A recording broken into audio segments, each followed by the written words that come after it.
અને મને પાછો આપો, મારે બીજું કઈ ન જોઈએ. આજ પછી કોઈ દિવસ કોઈ વોટ જ નહીં કરતા. જો આપણી ગવર્મેન્ટને પોતાની જ સુવિધા રાખવી છે, તમારા પાછળ કેટલા વીઆઈપી હોય છે, કેટલી ગાડીઓ હોય છે, તમારો જીવ છે. આ ટેક્સ પે કરે છે એનો જીવ નથી. આ છોકરાઓનું શું, આનું ભવિષ્ય શું? આને ડોક્ટર બનાવી છે, આને એન્જિનિયર બનાવો છો, હું કઈ રીતે બનાવીશ? નહીં, મને ન્યાય જોઈએ. મારા છોકરાનું ફ્યુચર ખરાબ ન થવું જોઈએ.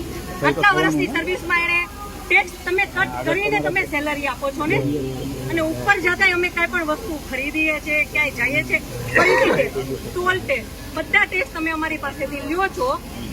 તો મારા ઘરવાળાને જયારે જરૂર હતી ત્યારે કોઈ ફેસિલિટી નથી મળી. મને એનો ન્યાય જોઈએ. તમે લોકો અહીંયા જ રહ્યો, તમે કહો મને કે તમે શું કરશો એના માટે.